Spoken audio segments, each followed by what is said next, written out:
प्रिय साथियों, एक समय की बात है, अर्थ है, माता पार्वती कैलाश में प्रभु शिव के पास आती रहती है और उनसे पूछने लगती है। नमस्कार दोस्तों, सनातनी लौंडा यूट्यूब चैनल में आपका स्वागत है। हे प्रभु, आप ही आदि और अंत हैं। आपके के कारण काल प्राणी को ग्रहण करता है, किंतु आज मैं आपके पास यह जानने के उद्देश्य से आई हूं कि शिवलिंग को जल चढ़ाने के नियम क्या है। कौन सी औरत शिवलिंग को जल चढ़ा सकती है और कौन सी औरत शिवलिंग को जल नहीं चला सकते हैं, इस विषय में मुझे ध्यान दीजिए। तथा कौन सी औरत को सावन के सोमवार व्रत का पालन नहीं करना चाहिए।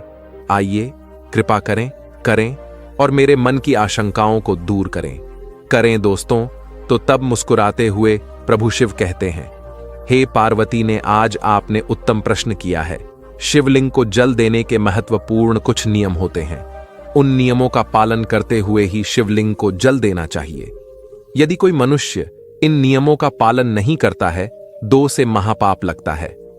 पार्वती होता मैं उस स्थान से रुष्ट हो चला जाता है जहां पर इन नियमों का पालन न किया जाए। हे प्रिय, आज मैं उन 3 मनुष्यों के विषय में बताने वाला हूं जिन्हें शिवलिंग को जल नहीं चढ़ाना चाहिए। इन मनुष्यों को शिवलिंग को जल देने का कोई शुभ फल प्राप्त नहीं होता है, उल्टा इनके द्वारा शिवलिंग को जल चढ़ाने पर उन्हें महापाप ही लगता है। शिवलिंग ही मेरा साक्षात स्वरूप है, जिसकी नित्य पूजा करने वालों की मैं सदैव रक्षा करता हूं। आपने देखा कि किस प्रकार मात्र 11 वर्ष की आयु वाले मार्कंडेय को अमृतत्व का वरदान प्राप्त हुआ था। हे पार्वती, शिवलिंग को जल चढ़ाने के नियम बताने से पूर्व मैं आपको मेरे परम भक्त सुखमणि की एक प्राचीन कहानी सुनाता होता, जिसे आप ध्यान से सुनिए। जो भी और इस प्राचीन कहानी का श्रवण करती है, उसे शिवलिंग को सहस्त्र वर्षों तक जल अर्पण करने का पुण्य प्राप्त होता है।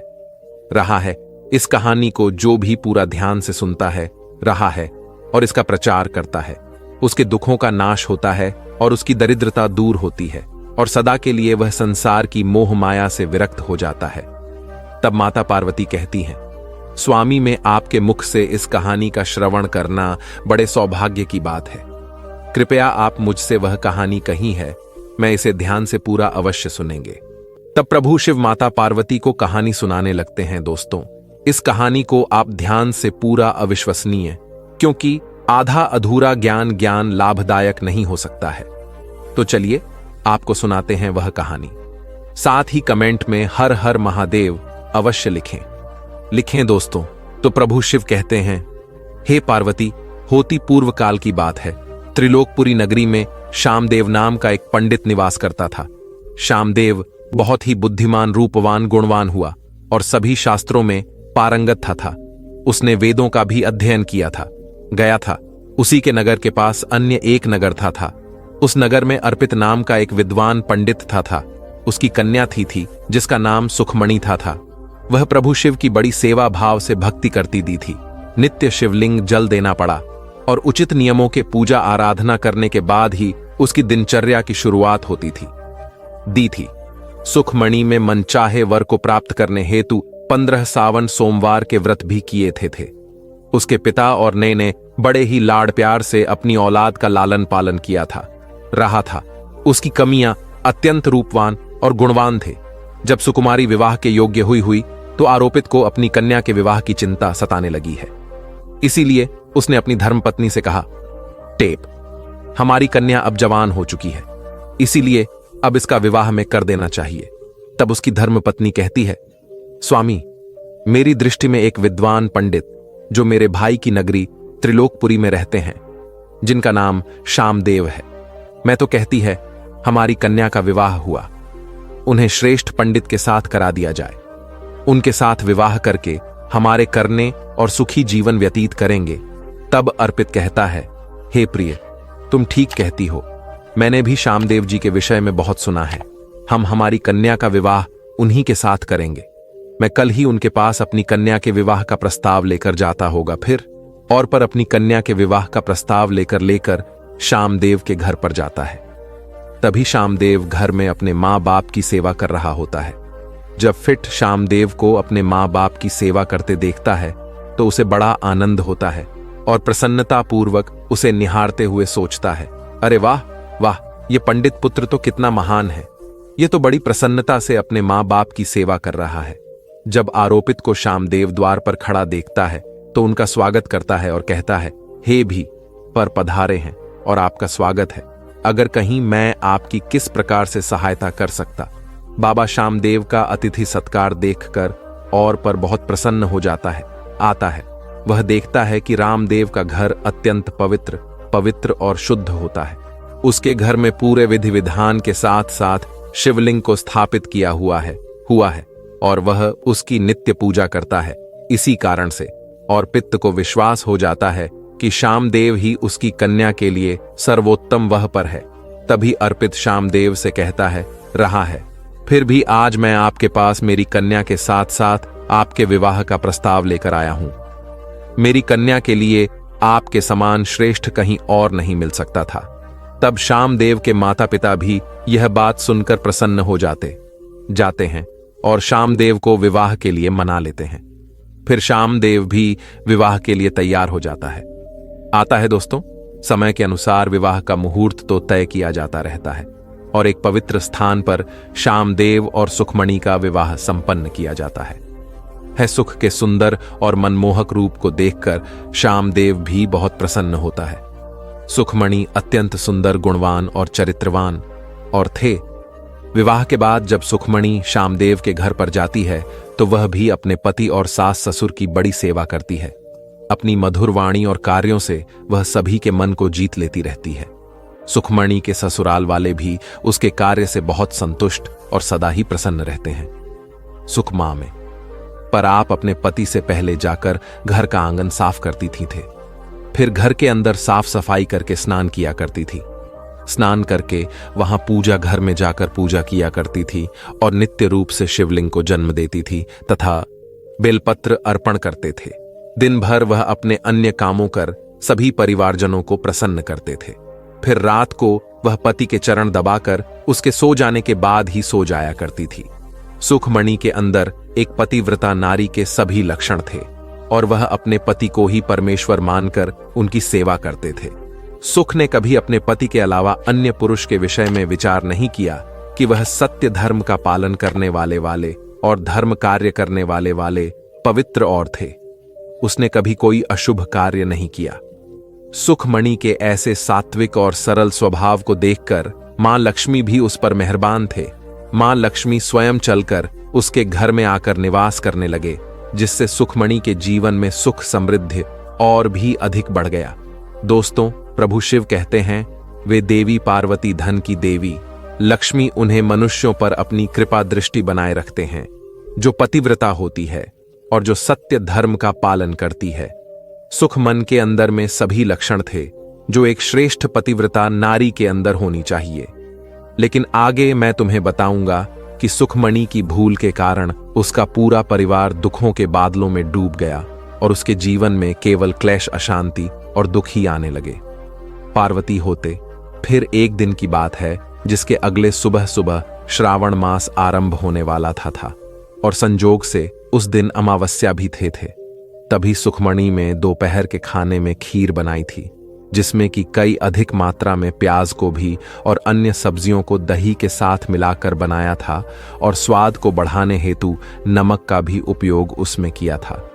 तब सुखमणि और उसका परिवार वह संध्या पूर्व भोजन कर रात्रि में सो गए। किंतु सुख ने जो खीर बनाई थी वह काफी स्वादिष्ट बनाई और सभी के भोजन पश्चात उसमें से थोड़ी बच भी गई रही थी। जब अगली सुबह श्यामदेव और सुखमणि जल्दी सुबह उठे थे तो उन्हें रात की बनाई हुई खीर बहुत पसंद आई थी और उन दोनों ने उसे खा लिया। दोस्तों कहते हैं कि प्याज के अधिक सेवन करने से मनुष्य की कामुकता बढ़ आती है। अब उन दोनों के साथ यही हुआ।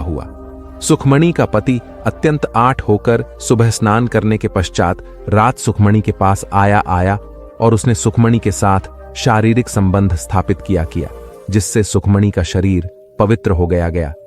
लेकिन सुखमणि का मन भी चंचलता के प्रभाव में ही था। इसीलिए वह भी अपने नित्य नियम को भूल गई और उसने पति के साथ अटखेलियां बनाने के बाद बिना स्नान किए ही शिवलिंग को स्पर्श किया और जल चढ़ा दिया, जिससे सुखमणि के शरीर में माह मोह ने प्रवेश कर लिया गया। जिस कारण से सुखमणि के सारे इंद्रिय तिलमिला उठे थे। सुखमणि के शरीर में महामूर्ख मोह ने प्रवेश करते ही प्रभु शिव क्रोधित होकर वहां से चले गए तथा इस पवित्र अवस्था को देख रेख शिव जी अपने ही भक्त से रुष्ट होकर वहां से चले जाते हैं। तब से सुखमणि के शरीर में निवास कर रहे उस महामूर्ख ने उन्हें उसे सभी धार्मिक कार्यों से वंचित कर दिया तथा उसमें अपने सभी श्रावण सोमवार व्रत के पुण्य को नष्ट कर दिया गया। उन दोनों ने अनजान में लहसुन प्याज का सेवन किया तथा सोमवार के व्रत के दौरान सुखमंडी में सेंधा नमक का उपयोग अपने भोजन में किया, जिस कारण से उसका व्रत भी विफल हो गया। जिस व्रत को करने से मनुष्य को महान पुण्य की प्राप्ति होती है, सुकुमारी अपने अंजाम दुष्कर्म से पाप के भागी बनती जा रही थी। महम और के शरीर में वास होने के कारण सुख की मति भ्रष्ट हो जाती है तथा इसका विपरीत प्रभाव सुखमणि के पते पर भी पड़ा और वह भी सदा काम आहत होकर सुखमणि के साथ भोग विलास करने लगा। उसका मन सदैव ही चंचल अवस्था में लगा रहता था। फिर एक दिन सुखमणि के पति ने तो सभी सीमाओं का उल्लंघन किया गया और सुखमणि के मासिक धर्म के दौरान है उसके साथ संबंध स्थापित किया गया, जिससे सुखमणि के शरीर में निवास कर रहा ब्रह्महत्या का पाप उसके पति के शरीर में प्रवेश कर गया। हे देवी, जब औरत मासिक धर्म से होती है तो उसके शरीर में 3 दिनों तक ब्रह्महत्या का पाप निवास करता है, क्योंकि ब्रह्मदेव ने इंद्र के शरीर से ब्रह्महत्या का पाप निकालकर का वृक्ष जल अग्नि और अप्सराओं को ग्रहण करने के लिए कहा था। उसी समय से औरतों के शरीर में मासिक धर्म के दौरान ब्रह्महत्या का पाप निवास करता है, और जो भी पुरुष मासिक धर्म के दौरान औरत को स्पर्श करता है अथवा उसके साथ संबंध बनाता है तो यह पाप उसके शरीर में प्रवेश कर जाता है। वहीं ब्रह्महत्या का पाप सुखमणि के पति के शरीर के अंदर प्रवेश कर गया और वह जमीन पर गिर पड़ा। उसे तुरंत ही कुष्ठ रोग हो गया। उसका अंग अंग जलने लगा। उसके शरीर पर छाले पड़ गए। उसके पूरे शरीर से रक्त की बदबू आने लगी और वह मदद से चीखने चिल्लाने लगी। हाय हाय, ये मुझसे क्या अपराध हो गया, मेरे द्वारा यह कैसा भयंकर पाप हो गया है। मैंने सब कुछ जानते हुए भी महापाप किया है। या है शिव से अब मेरी रक्षा कौन रहेगा। तभी सुखमणि की सांस तुरंत उस स्थान पर आ गई तो उसने देखा कि उसका बेटा कुष्ठ रोग से ग्रसित होकर जमीन पर पड़ा रहा है। वह क्रोध में आकर सुख से कहने लगे, अरे चुड़ैल, अरे पापिनी, तूने यह क्या कर डाला अपने ही पति का धर्म भ्रष्ट कर डाला तूने उसके साथ मानसिक पीड़ा में क्यों संबंध बनाया।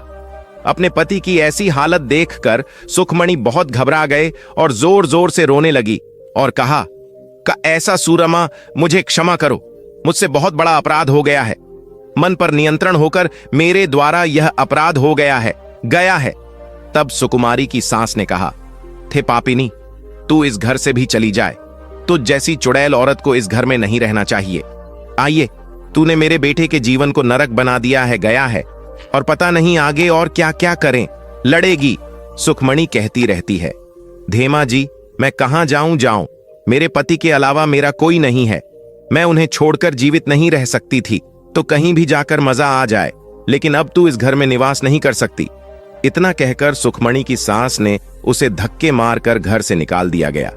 फिर सुखमणि दुखी होकर घर से निकल गई। उसे अपनी भूल पर बड़ा पछतावा होने लगा उसे कुछ भी समझ में नहीं आ रहा था कि वह क्या करें। तब सुख चलते चलते एक मन में जाती है।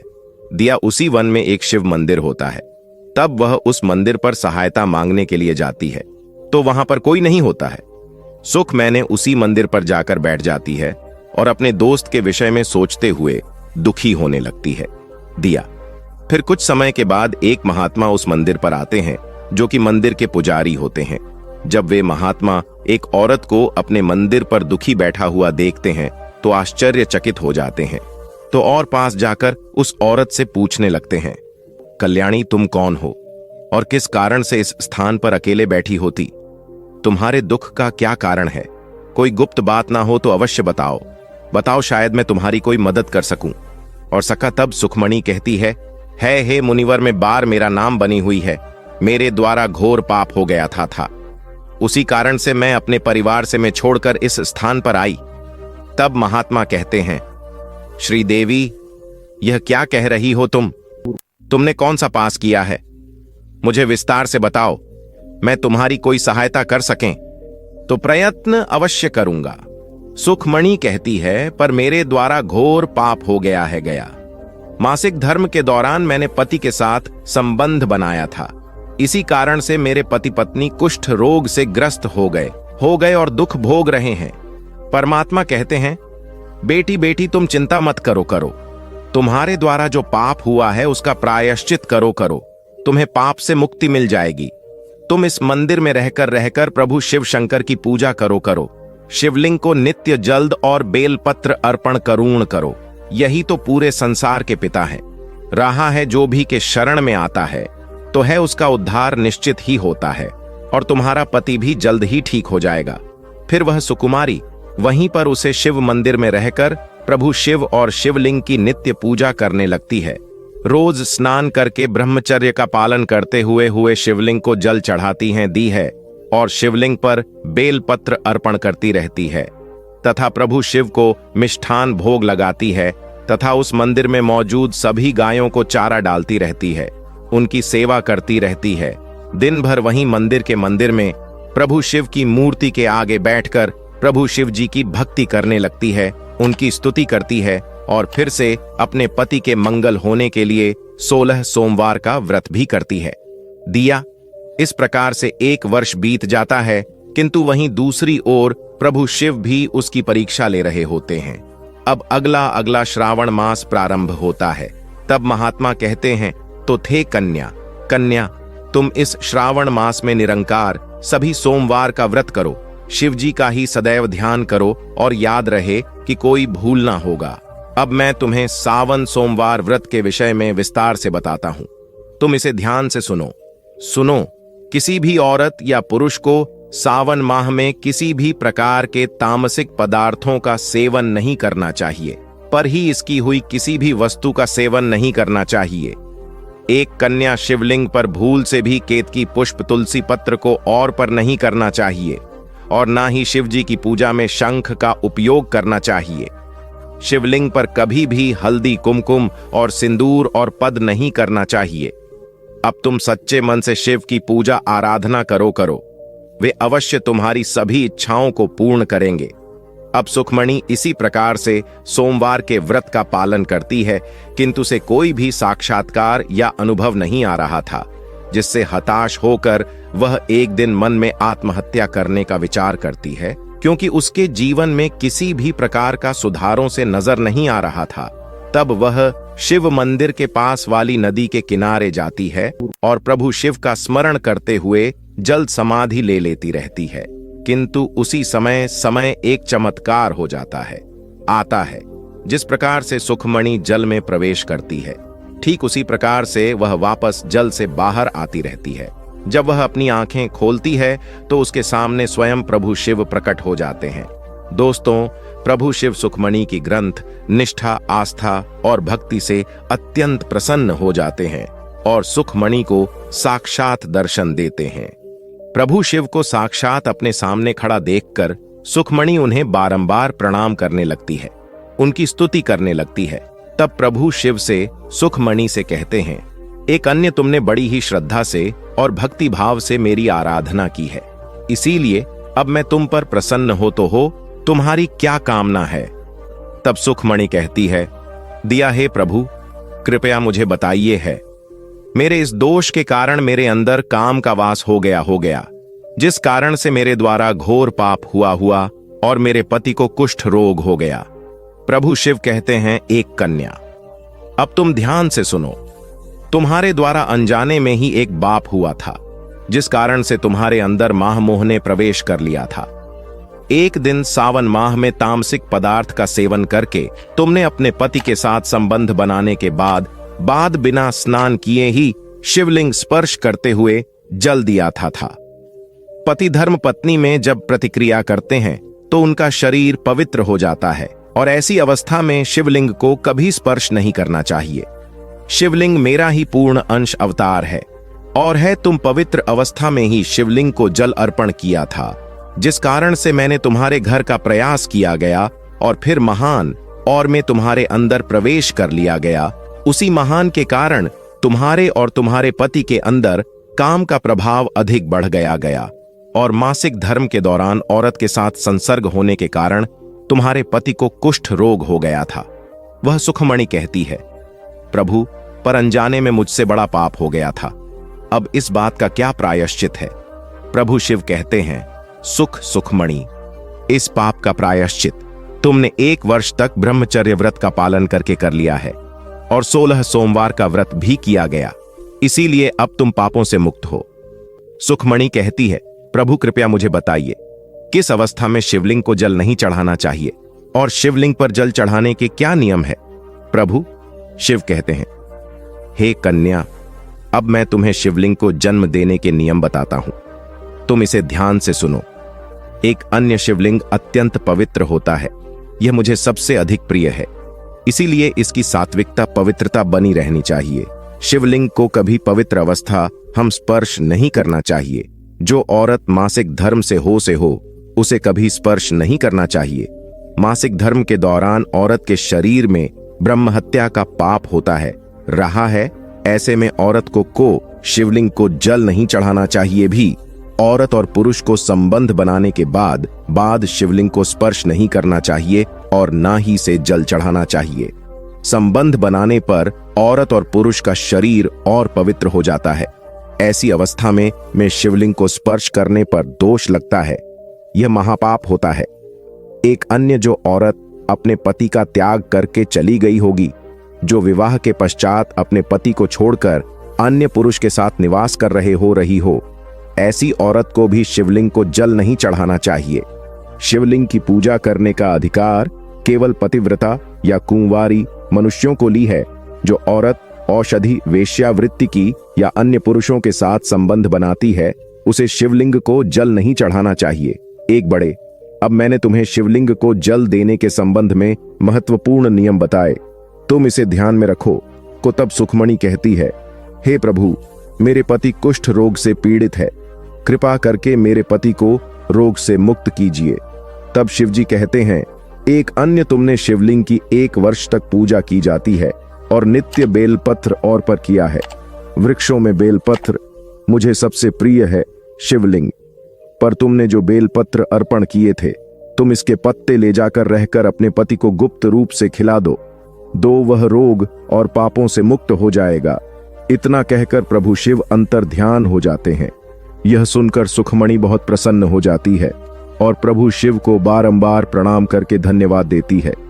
फिर सुखमणि उस शिवलिंग पर अर्पित बेलपत्र के कुछ पत्ते उठाकर घर पर जाती है और अपने पति को खिला देते हैं। शिवलिंग के पत्ते खाते ही उसका पति एकदम से स्वस्थ हो जाता है और सुखमणि को गले से लगा लेता है। सुखमणि की सांस में जब यह चमत्कार देखती है तो वह बड़ी प्रसन्न हो जाती है और फिर वे सभी प्रसन्नता से रहने लगते हैं। दोस्तों, तो प्रभु शिव कहते हैं, हे देवी पार्वती, इसीलिए इन अवस्थाओं में मनुष्यों को शिवलिंग को जल नहीं चढ़ाना चाहिए और ना ही शिवलिंग को स्पर्श करना चाहिए, अन्यथा इसके अशुभ परिणाम भोगने पड़ते हैं, जैसा सुखमणि के साथ हुआ था। प्रिय दर्शकों, हम जानते हैं शिवलिंग से जुद्धि कुछ महत्वपूर्ण नियम। क्या आप जानते हैं प्रभु शिव जी की पूजा में या 3 चीजें उपयोग करना वर्जित है, तो आपको पढ़ने की जगह पाप मिलेगा। तो चलिए जान लेते हैं कौन सी हंसी और 3 चीजें। सबसे पहले तुलसी के पत्ते। जी हां दोस्तों, तुलसी माता लक्ष्मी का रूप है और माता लक्ष्मी प्रभु श्री हरि विष्णु जी की धर्मपत्नी, इसलिए तुलसी के पत्ते कभी भी शिवलिंग पर चढ़ाना चाहिए। दूसरा है शंख। शिव शंकर छोड़ नाम के दैत्य का वध गया था और उसी के हड्डियों से उसे शंख निर्मित हुए हैं। तीसरा है केतकी का फूल। पुराणों के अनुसार प्रभु विष्णु और ब्रह्मा जी के विवाद में मेन केटी के फूलों ने ब्रह्मा जी के झूठ में साथ दिया था। प्रभु शिव के इस विवाद में निर्णायक की भूमिका में थे। शिव जी ने के का झूठ पकड़ लिया और उसे श्राप दिया कि उसका उपयोग उनकी पूजा में नहीं किया जाएगा। प्रभु शिवजी पीले और सफेद कनेर के फूल पसंद होते हैं, आप उन्हें जरूर अर्पित करें। करें, धतूरे के फल और फूल भी अर्पित कर सकते हैं। साथ ही दूध चंबल से लेप चढ़ा भी शुभ माना जाता है। पुराणों में शिवलिंग को ही ब्रह्मांड का केंद्र माना गया है। इस केंद्र से समस्त ब्रह्मांड कोट को ऊर्जा प्राप्त होती है। शिवलिंग से ही इस ब्रह्मांड की उत्पत्ति हुई है। इसीलिए शिवलिंग को ऊर्जा का केंद्र माना गया है। इसके पास कोई भी ऐसी वस्तु नहीं रखनी चाहिए रही जिससे शिवलिंग से निकलने वाली ऊर्जा नकारात्मकता में परिवर्तित ना हो। वास्तुशास्त्र के अनुसार यदि ऐसी वस्तुएं शिवलिंग के पास रखी जाती है तो घर का वातावरण भी नकारात्मक हो जाता है। जैसे कि 172 शिवलिंग, तुलसी का पौधा, कांसे के बर्तन, नंदी को भी पास नहीं रखना चाहिए। नंदी को थोड़ा दूर ही रखना चाहिए। आइए, पूजा स्थल पर या उसके आसपास अशुद्ध पवित्र मित्र और अशुभ समझी जाने वाली वस्तुएं भूलकर भी नहीं रखनी चाहिए। आइए, जैसे चमड़े की वस्तुएं हुए बड़े तो मनुष्य का अस्थि कलश, हड्डियां, दिया, मांसाहार इत्यादि मंदिर और उसके आसपास शुद्धता और सात्विकता रहने चाहिए। जो मनुष्य शिव जी को जन्म देते समय 1,00,000 बार मृत्युंजय मंत्र का जाप करता है, उसके शरीर के सभी रोग नष्ट हो जाते हैं और उसका शरीर शुद्ध हो जाता है। जो 2,00,000 बार मृत्युंजय मंत्र का जाप करता है, उसे अपने पूर्व जन्म की बातों का स्मरण होने लगता है। और जो मनुष्य 3,00,000 बार मृत्युंजय मंत्र का जाप करता है, उसे कामयाब वस्तुओं की प्राप्ति होती है। अर्थात वह जिन वस्तुओं की कामना करता है वह उसे प्राप्त हो जाती है। तो प्रिय दर्शकों, आपको यह कहानी कैसी लगी? कमेंट करके अवश्य बताएं। जानकारी अच्छी लगी तो वीडियो को लाइक जरूर करें और कमेंट में हर हर महादेव अवश्य लिखें। साथ ही चैनल को सब्सक्राइब करें। ऐसे ही रोचक धार्मिक कहानियों के लिए हमारे साथ बने रहे हैं। हमारे धर्म ग्रंथ कहानियों के चैनल अकेला व्यक्ति हर बार को सुनने के आपका तहे दिल से धन्यवाद। चलिए अब दूसरी कथा शुरू करते हैं दोस्तों। आज मैं आपको भरोसे के ऊपर एक कथा सुनाने जा रहा है। आपसे विनती है, आप इसे अंत तक अवश्य सुने जिससे आपको अंदाजा लग जाएगा कि किस पर भरोसा करना चाहिए और किस पर नहीं। और हां दोस्तों, यह कथा हमें भेजी है मेरठ के रहने वाले सुखदेव भाई ने, तो उनका हम तहे दिल से शुक्रिया करते हैं। अगर आपको यह कथा अच्छी लगे तो एक बार लाइक जरूर करें और हमारे YouTube चैनल को सब्सक्राइब जरूर से कर लें। तो चलिए शुरू करते हैं। दोस्तों, इन 3 लोगों पर भूलकर भी विश्वास नहीं करना चाहिए, क्योंकि यह 3 लोग धोखा अवश्य देते हैं जिन पर कभी भी भरोसा नहीं करना चाहिए। रही है दोस्तों, आपका ज्यादा समय नष्ट न करते हुए कहानी को शुरू करते हैं। पर दोस्तों, एक बार प्रभु विष्णु जी और देवी लक्ष्मी जी क्षीर सागर में शेषनाग की शैया पर विराजमान होकर विश्राम कर रहे थे। तब प्रभु विष्णु जी ने देखा कि देवी लक्ष्मी जी किसी बात को लेकर बहुत ही ज्यादा चिंतित हैं। फिर प्रभु विष्णु जी ने देवी लक्ष्मी जी को यूं चिंतित देखकर उनसे उनके इतना ज्यादा चिंतित होने का कारण पूछते हुए कहा कि हे देवी लक्ष्मी, आज आप किसी बात को लेकर बहुत ही ज्यादा चिंतित जान पड़ रही है। आप मुझसे अपने उस कारण को पूछिए, हम आपको आपके प्रश्न के उत्तर अवश्य देंगे। तब देवी लक्ष्मी जी कहती हैं, हे प्रभु, आज मैं जब पृथ्वी लोक का भ्रमण करके आपके पास आ रहे थे, तब मैंने देखा कि 2 लोग ज्येष्ठ अच्छे दोस्त थे। लेकिन पता नहीं क्या होता है कि एक दिन दूसरा दोस्त अपने उस दोस्त को धोखा दे देता है और उससे कभी मिलने भी नहीं आता है। इसीलिए हे प्रभु, मेरा आपसे एक प्रश्न है कि वे कौन से 3 लोग होते हैं जिन पर भूल कर भी विश्वास नहीं करना चाहिए।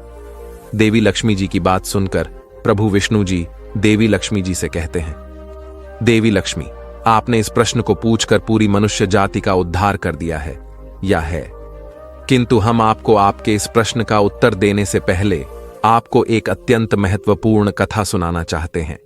लेकिन आपको इस कथा को शुरू से लेकर अंत तक पूरा सुनना होगा, क्योंकि जिस तरह आधे पानी से भरे हुए घड़े का पानी जमीन पर गिरता रहता है, ठीक उसी तरह आधे अधूरे ज्ञान वाले इंसान का ज्ञान उसके लिए हानिकारक होता है। तब देवी लक्ष्मी जी प्रभु विष्णु जी से कहती हैं कि हे प्रभु, मैं आपको विश्वास दिलाता हूं कि मैं इस कथा को शुरू से लेकर अंत तक पूरा अवश्य सुनूंगी और इस कथा से मिलने वाले ज्ञान को समस्त देवलोक में अवश्य विख्यात होंगे दोस्तों। प्रभु विष्णु जी देवी लक्ष्मी जी से कहते हैं, एबीबी बहुत पहले की बात है। किसी राज्य में एक राजा राज करता था। वह राजा बहुत ही धीर वीर पुरुष था। उसके 3 बेटे थे और वे अपने पिता से भी ज्यादा बलवान थे, क्योंकि वे तीनों अपने पिता को अकेले ही युद्ध में हरा देते थे। इसीलिए राजा अपने तीनों बेटों को युद्ध में लड़ने के लिए ले जाता था, जिससे राजा कभी भी युद्ध में पराजित नहीं होता था। लेकिन उसके तीनों बेटों को अपनी बहादुरी पर बहुत घमंड था और वे तीनों खुद को सभी राजाओं से बेहतर समझते थे। एक दिन राजा ने अपने तीनों बेटों को अपने पास बुलाया और उनसे कहा कि बैठोगे तो तुम सब निश्चित ही बलवान हो, युद्ध की नीतियों में पारंगत हो, लेकिन बैठोगे तो तुम मेरी एक बात याद रखना कि तुम तीनों भूल कर भी राज्य की सीमा वाले वन में नहीं जाना, वरना तुम्हारे साथ अनर्थ हो जाएगा। बाकी तुम सभी के भी राज्य की तरफ जा सकते हो। गया। इतना कहकर राजा शांत हो जाता है और तीनों बेटों को अपने अपने कमरे में जाने के लिए कहता रहता है। फिर तीनों राजवंशी अपने अपने कमरे में चले जाते हैं और आराम करने लगते हैं। किंतु तीनों राजवंशी अपने पिताजी की बात को लेकर बहुत ही आश्चर्य में थे। वे अपने मन में सोचने लगे कि आखिर इस राज्य की सीमा पार वाले जंगल में ऐसा क्या है जिससे हमारे पिताजी इतना डर रहे हैं। मुझे तो लगता है कि वहां चलकर देखना चाहिए। ऐसे ही कुछ विचार राजा के उन तीनों राजवंशी के मन में उठ रहे थे और इसी तरह से सोचते हुए उन्हें कब नींद आ गई, उन्हें कुछ पता ही नहीं चल पाया। फिर जब सुबह हुई और वे तीनों राजवंशी उठकर एक दूसरे से मिलते हैं, उसके बाद अपने सभी कार्यों को करने के बाद वे तीनों राजवंशी शिकार करने के लिए अपने अपने घोड़ों पर सवार होकर महल से बाहर की तरफ निकल जाते हैं। किंतु बहुत देर तक शिकार की तलाश करने के बाद भी उन्हें कोई भी शिकार नहीं मिलता है। तब उन तीनों राजवंशी में से सबसे छोटा वाला बेटा था ज्येष्ठ वाले बेटे से कहता है, भ्राताश्री, लगता है कि इस वन में हमको कोई भी जानवर शिकार करने के लिए नहीं मिलेगा। क्यों ना हम सीमा पार वाले वन में चलकर देखें, शायद वहां पर हमें कोई शिकार करने के लिए मिल ही जाएगा। उस छोटे वाले बेटे की बात सुनकर बड़ा वाला बेटा उससे कहता है, रहा है कि क्या तुम पागल हो गया? पिताजी ने तो उस वन में जाने से साफ साफ मना किया है। गया है जो वह छोटा बेटा था, वह बहुत ही शरारती स्वभाव का रहा था, इसलिए वह बोलने में भी बहुत तेज था।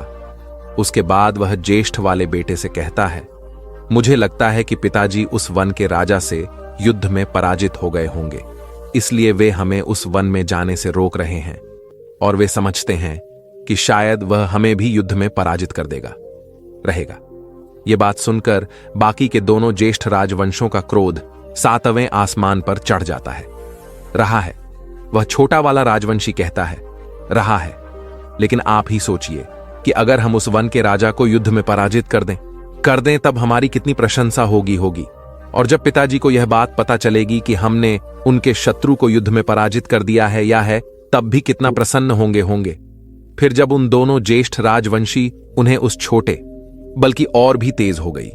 अब उनके कंठ में सूखने लगे थे और धीरे धीरे शाम होने लगी थी, इसलिए उस वन के चारों ओर धीरे धीरे अंधेरा छाने लगा था। तब ज्येष्ठ राजवंशी ने कहा कि ऐसे नहीं रहेगा, ऐसे तो हम सभी की मृत्यु प्यास के कारण ही हो जाएगी, इसलिए हमें तुरंत ही पानी की तलाश करनी चाहिए। तभी अचानक से सबसे छोटा राजवंशी उसी वृक्ष पर चढ़कर एक डाल पर बैठ जाता है और उस वन के चारों तरफ अपनी नजर है।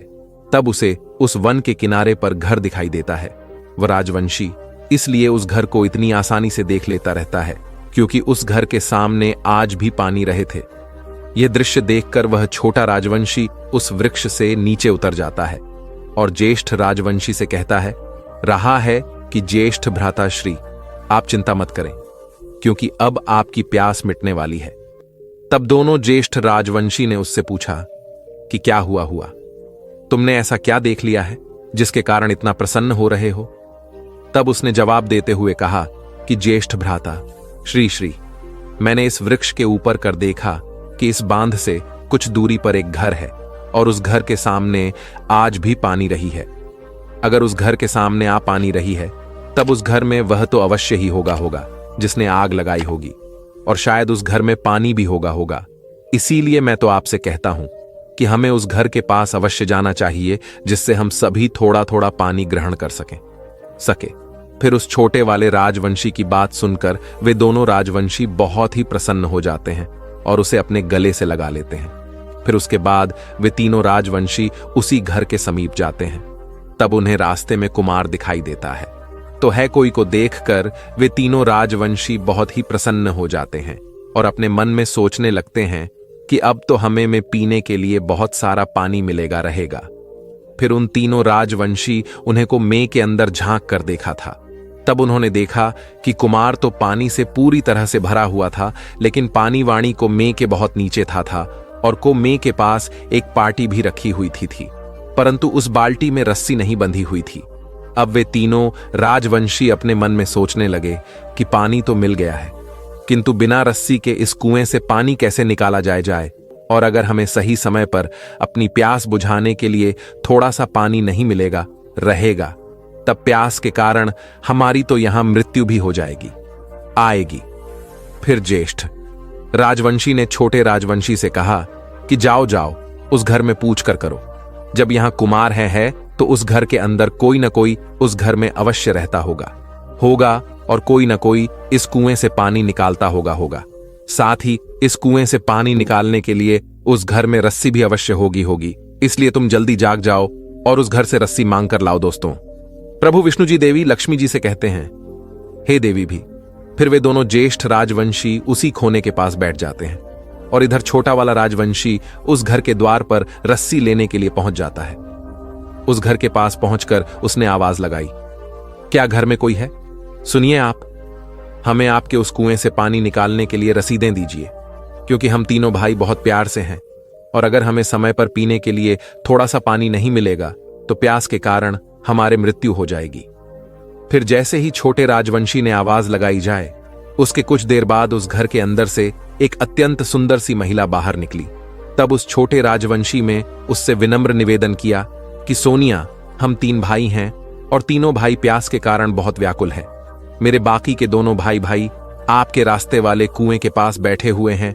उन्होंने मुझे आपके घर से रस्सी लाने के लिए कहा है, इसलिए मैं आपके घर से रस्सी मांगने के लिए आया हुआ है। एक बाल्टी तो स्कूल के पास रखी हुई है, किंतु उसमें रस्सी नहीं है।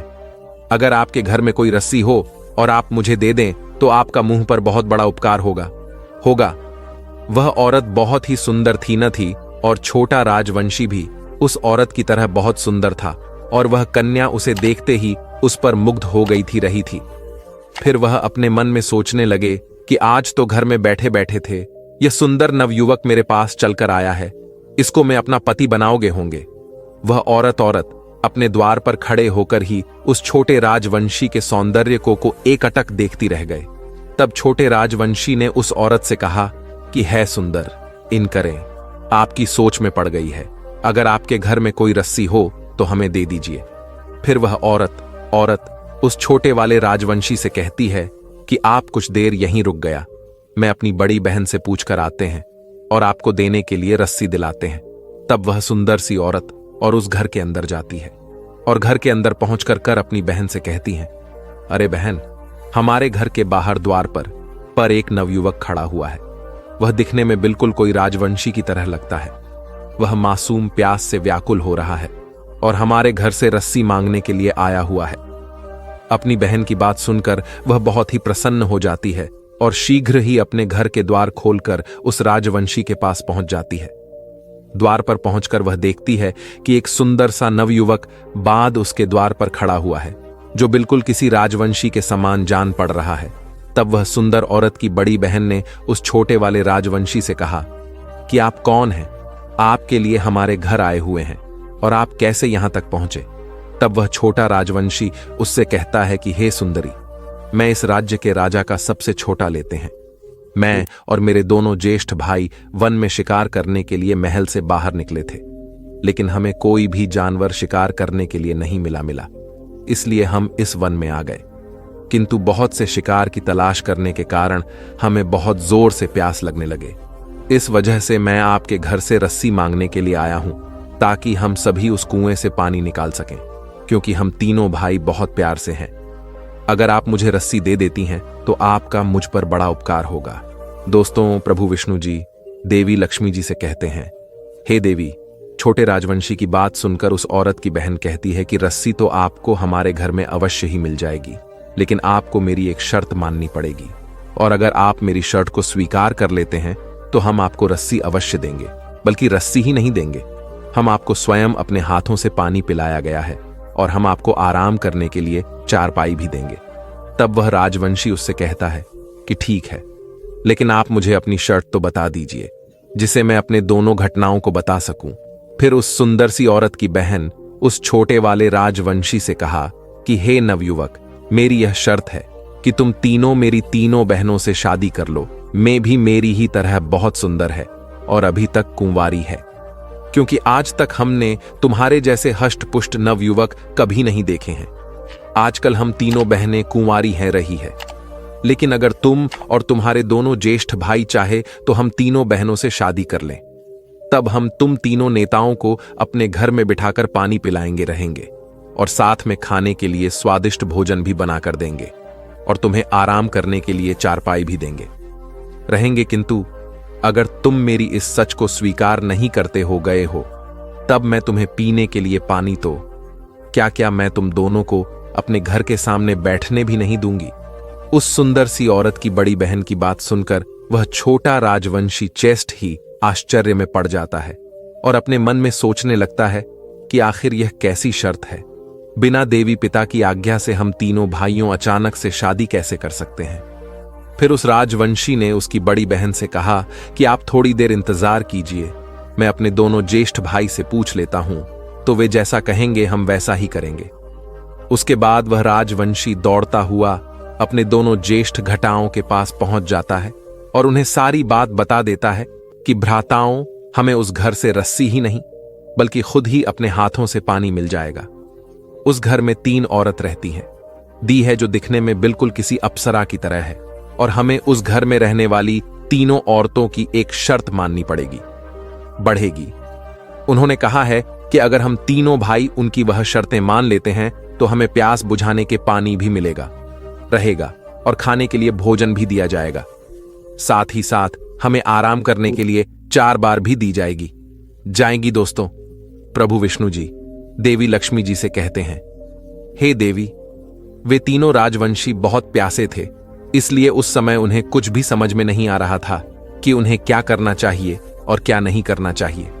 वे तीनों राजवंशी उस समय पानी पीकर सिर्फ अपनी जान बचाना उचित समझ रहे थे।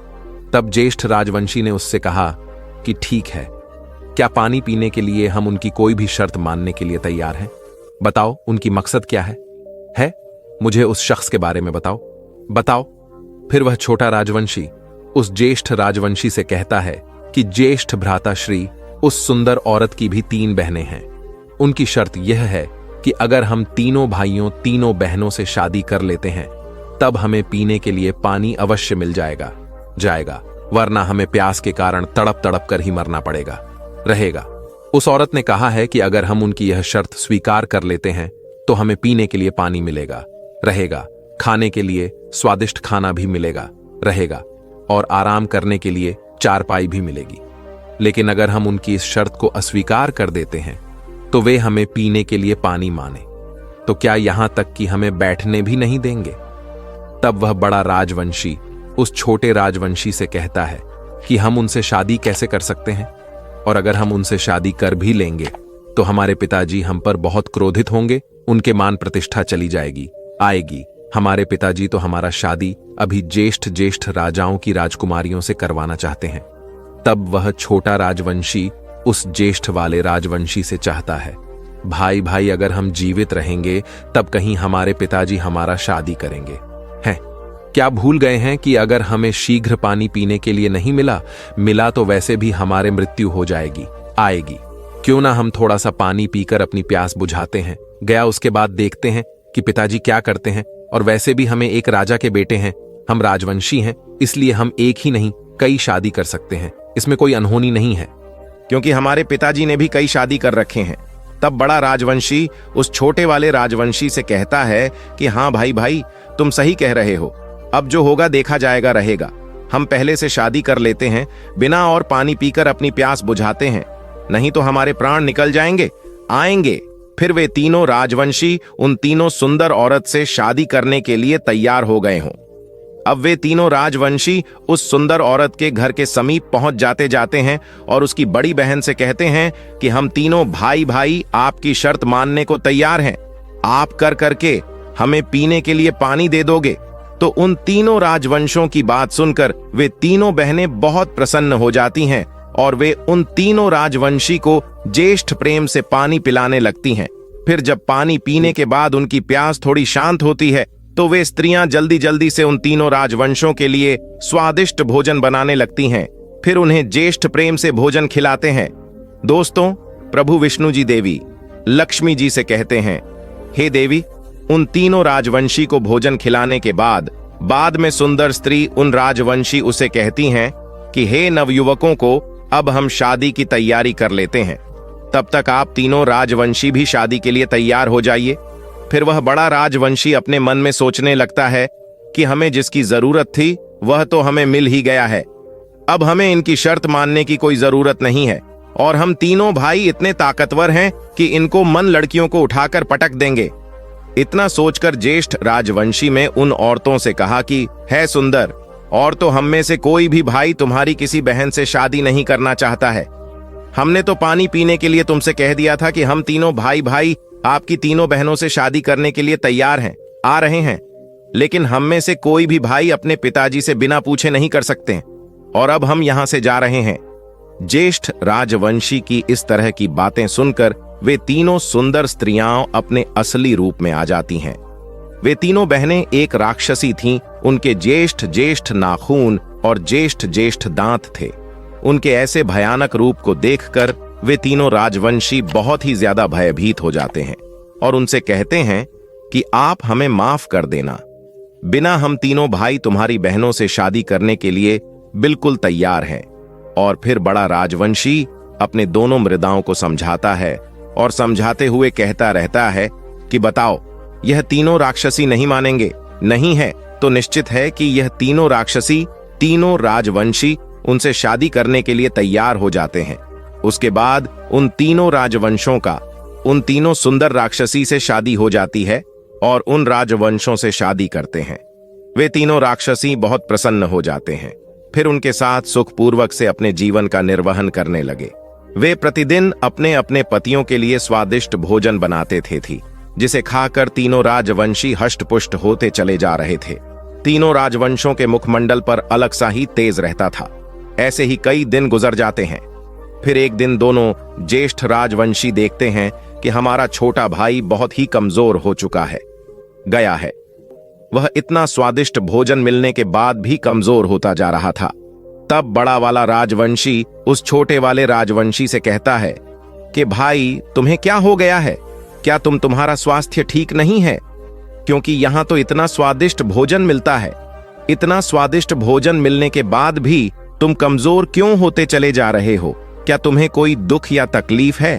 फिर वह छोटा राजवंशी अपने ज्येष्ठ भाई को जवाब देते हुए कहता है, ज्येष्ठ भ्राता श्री, मेरी धर्मपत्नी मुझे प्रेम से भोजन नहीं खिला दी है, क्योंकि जब मैं उसके साथ भोजन करने के लिए बैठका होगा तब वह दूसरी तरफ मुंह करके जोर जोर से विलाप करने लगती है और उसको विलाप करते हुए देखकर मैं ठीक से भोजन नहीं कर पाता हूँ। इसलिए मैं भूखा रह जाता होगा और इसी वजह से मैं इतना कमजोर हो गया हूँ। लेकिन मुझे यह समझ में नहीं आ रहा है कि जब मैं भोजन करने के लिए बैठता हूँ तभी मेरी धर्मपत्नी लाभ क्यों करने लगती रहती है और वह मुझे इस तरह विलाप करने का काम भी नहीं बताती है। दिया दोस्तों, प्रभु विष्णु जी देवी लक्ष्मी जी से कहते हैं, हे वह बड़ा राजवंशी उससे कहता है कि भाई, जरूर कोई न कोई वजह तो अवश्य होगी जो तुम्हारे धर्मपत्नी इस तरह तुम्हें खाना खिलाते समय क्यों विलाप करती है। तब छोटा राजवंशी अपने ज्येष्ठ भाई से कहता है कि भैया, मैंने उसे कई बार पूछा है कि मैं जब भोजन करने बैठा होता है तभी तुम क्यों विलाप करती होती हो, लेकिन वह मुझे इस रहस्य के बारे में कुछ भी नहीं बताती रहती है। वह सिर्फ इतना कहकर चुप हो जाती है कि मेरी विलाप करने की आदत है और जब भी मेरा मन करता है तब मैं विलाप करने लगती हो। तो वह ऐसा ही कोई न कोई बहाना बनाकर मेरी बात को टाल देती है। आती है। तब वह छोटा राजवंशी उस भोजन को खाने के लिए बैठता है। तभी अचानक से उसकी धर्मपत्नी दूसरी तरफ मुंह करके जोर जोर से विलाप करने लगती है। तब वह छोटा राजवंशी उससे पूछता है कि हे प्रिय, तुम खिलाफ क्यों कर रही हो? और आज ही नहीं, जब भी मैं भोजन करने के लिए बैठता हूं वैसे ही तुम विलाप क्यों करने लगते हो? आज तुम्हें बताना ही पड़ेगा रहेगा, नहीं तो मैं अन्य पानी त्याग दूंगा होगा और मेरी मृत्यु हो जाएगी। तब उस छोटे राजवंशी की धर्मपत्नी कहती है कि हे नाथ, आप भोजन कर लीजिए, मेरे बारे में इतना मत सोचिए, मेरी तो विलाप करने की आदत है, और जब मेरा मन विलाप का होता है तब मैं थोड़ा सा विलाप कर लेते हुए थे। वह छोटा राजवंशी अपनी धर्मपत्नी की बात सुनकर बिल्कुल समझ गया था कि उसकी धर्मपत्नी उसे झूठ बोल रही है। तब वह छोटा राजवंशी अपनी धर्मपत्नी से कहता है कि हे प्रिय, आज तो तुम्हें बताना ही पड़ेगा कि तुम यूं अचानक नहीं में लाभ क्यों करने लगती होगी, और अगर तुमने मुझे कुछ भी नहीं बताया आया तो तुमसे कह रहा हूं कि मैं अन्य पानी त्याग दूंगा होगा। दोस्तों, प्रभु विष्णु जी देवी लक्ष्मी जी से कहते हैं रहे हैं, हे देवी। जब उसने अपनी धर्मपत्नी की बात सुनी तब वह उससे कहती है कि हे नाथ, आप ऐसा मत कीजिए, आप अपने प्राण त्याग देंगे